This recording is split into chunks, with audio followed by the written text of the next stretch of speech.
কি কেমন লাগলো 50 হাঁকিয়ে ইমনের হাসি মুখ, গ্যালারির দিকে ব্যাট উঁচিয়ে চোখে তেজি ভাব, অব্যক্ত উদযাপনে যেখানে চাইলেই খুঁজে নেওয়া যায় অনেক জবাব।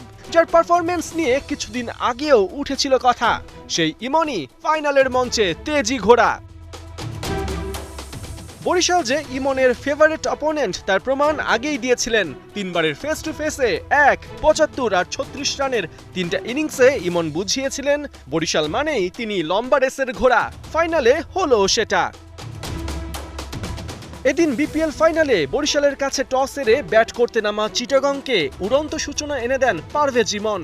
যার প্রথম ঝলকি মেলে চতুর্থ ওভারে তানভীর ইসলামের উপর চড়াও হন ব্যাক টু ব্যাক 2 ছক্কা মেরে।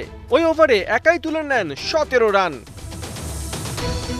তবে শুধু তানভীর কেন, কাইল মায়ার্স, এবাদত, রিশাদ, মোহাম্মদ আলী, মোহাম্মদ নবী, বরিশালের কেউই ইমনের কাছে পাত্তা পায়নি। অবশেষে 11তম ওভারে আসে সেই ক্ষণ। নবীর বলে সিঙ্গেল নিয়ে 30 বলে 50 তুলে নেন পারভেজ হোসেন ইমন। পরের ওভারে রিশাদকে 6 মেরে খাজা নাফেও তুলে নেন হাফ সেঞ্চুরি। ওপেনিংয়ে দুজনের 121 রানের জুটি। 66 রানে খাজা নাফে ফিরলে গ্রাহাম ক্লার্ককে নিয়ে আরেক পার্টনারশিপ গড়েন ইমন। ক্লার্কের মারমুখী ব্যাটিংয়ে নেন সাপোর্টিং রোল। এবার দ্বিতীয় উইকেটে আসে 70 রানের পার্টনারশিপ।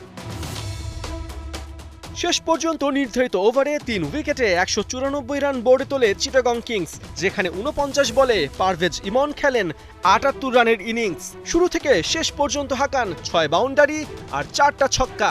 159 স্ট্রাইক রেটে ইমনের ব্যাটিংয়েই বরিশাল দিশাহারা। পার্থ বণিক, 71।